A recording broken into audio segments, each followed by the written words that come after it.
Everybody. I'm Gail Clutton, and we are about to start our case study and data analysis for as a procedure for examining data. I have with me Destiny Jordan, and I'm the leader. Jones, I'm the recorder. Jennifer Murphy, and I built the PowerPoint.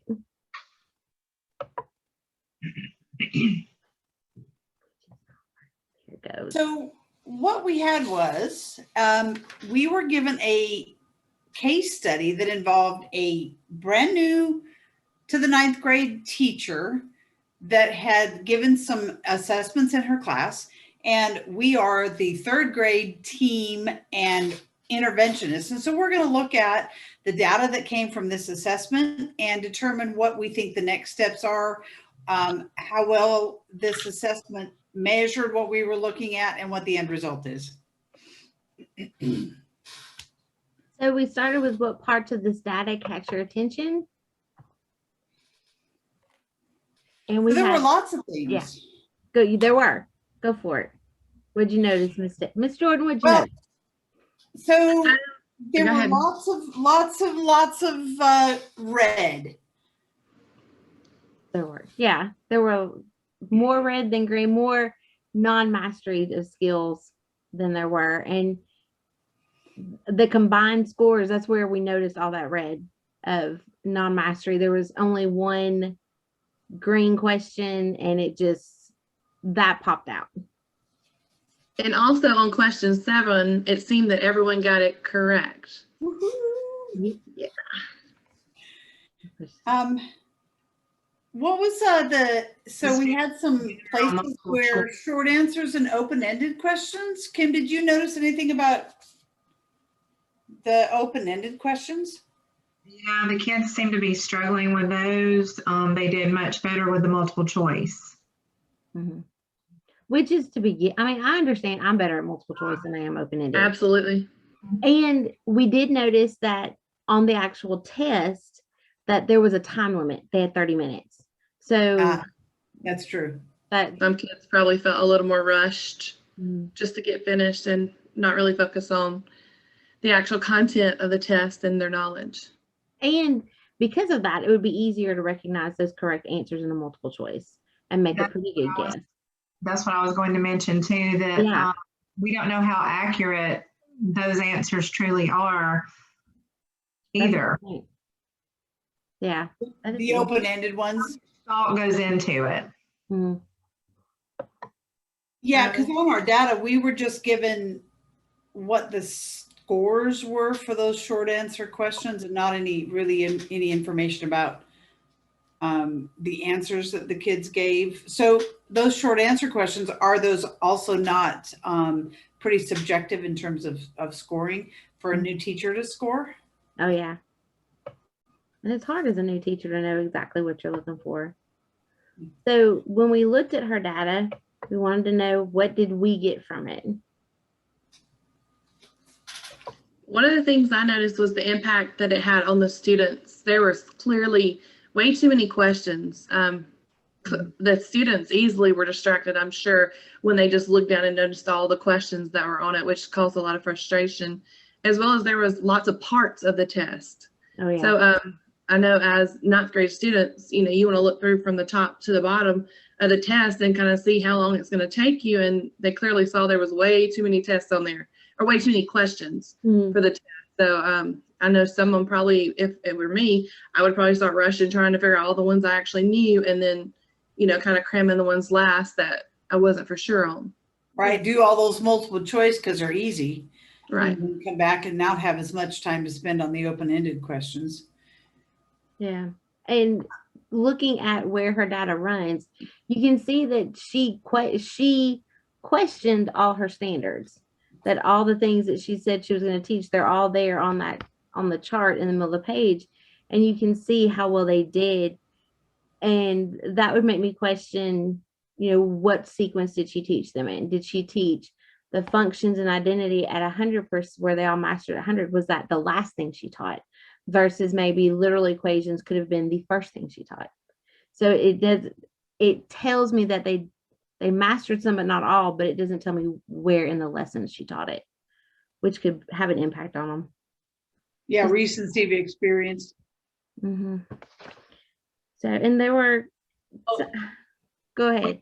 Thought that on the open-ended questions that it could be, there could be a reading issue there. There could be reading difficulties, maybe with comprehending what the question was actually asking. Yeah, that's a possible explanation. Yeah, they were that long. reading, yeah, definitely could provide some interferences either in the understanding the language, academic language versus home language, plus just if there were reading disabilities going on. So yeah, that's a good point. And I think we discussed too, during our session, that the test was all given in one day, which is very overwhelming for any student at any grade level. So, and it would be. And keeping all that in mind, there was some good news though from all that data. Woohoo! There was good news. Despite all that, there was some good news. The students got number 7 correct. Wow! Chemistry, I'm solving equations. They solved the equations. I love it. They did. And they did well on functions. They got 100% on identifying the functions. So again, all correct. And it shows too that multiple choice was clearly the easiest skill that they were using throughout the test. So that just kind of backs up what we were all talking about. Multiple choice is the easier route to go when taking the test. And there's clearly some carryover from other classes or from other lessons that she's done that they're retaining and applying, which is great news. Every teacher wants to know that they're remembering what I'm teaching. Love it. So yeah, because on that pre-algebra section, they did better overall on the stuff that I would assume had been either the semester before or the year before, because this was an algebra class. Oh yeah. And as we moved into step 4, we've talked a little bit about some of the problems, but what were some other problems of practice that could have been suggested by the data? There were missed opportunities to reteach because there was no formative assessment data when we were looking back at this. So clearly that can easily be a problem of practice. And also the time frame of the teaching was a little off. So I feel like those were clearly some problems that could have caused this data to be a little off. And I wondered too, we talked about this earlier, that we didn't have any idea whether there had been formative assessments along, but it appears that there had not been any formative assessments as she went along, because there's so much that was not showing a high level of mastery that would make us think that perhaps those formative assessments earlier in the unit hadn't taken place. Otherwise, she would have known that they weren't mastering all of those pieces that went together for this assessment. Ms. Jones, what do you think about her classroom practices? What kind of data do you think that shows us about her practice of teaching with her research based? Well, the other things we talked about when we were looking at the data was that some things that could possibly affect just the outcome would be the attendance of the kids. You know, if they're showing up, and there's just all kinds of crazy things that could happen and affect the outcome. Home life. I mean, there's yeah, too many variables. Too many variables that we don't know. Right. Especially with ninth grade too. I mean, they're very independent, so they don't really always tell you, like the little kids do, what's maybe going on at home and causing, stress related issues or, so I think you're right on that one. I think knowing the attendance and the other problems like home life could easily interfere with the data we're seeing. And we don't know if she had a mentor teacher or a collaborative teacher who could have helped her. That would be a good first step for her because she's a new teacher. And then as we moved on to our conclusion and our action plan, we had top 3s that we came up with. Yeah, clearly the teacher needed to provide more opportunities of just practicing. I think practice really plays into the whole assessment. If you practice all the time consistently, you're going to get a better outcome. So I think the teacher really needs to provide that to her students. Which then leads right into formative assessments, right? Because if she's providing lots of opportunities and some good, we talked about that earlier, good formative assessments as she goes along. We also talked about methods of teaching that she needed to, with a mentor perhaps, remember how to teach. The I do, we do, you do kind of explicit instruction that third grade teachers probably do much more consistently than maybe some of the teachers of older students.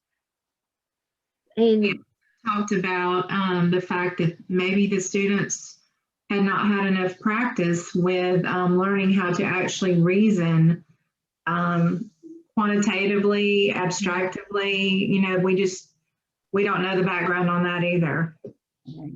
exactly. So we kind of pulled together an action plan or next steps for our 9th grade teacher, and we came up with that PD, that formative assessment.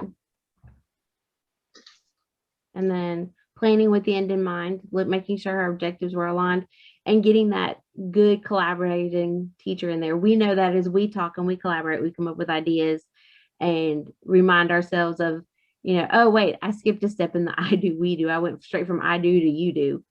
So Right. I think having that plan in place for this new teacher would be a good idea. I think that sounds perfect. And I think we talked also about reteaching and co-teaching, those being huge. Of course, you need to always reteach what you're being taught, and also making sure that you're meeting the standards. Absolutely.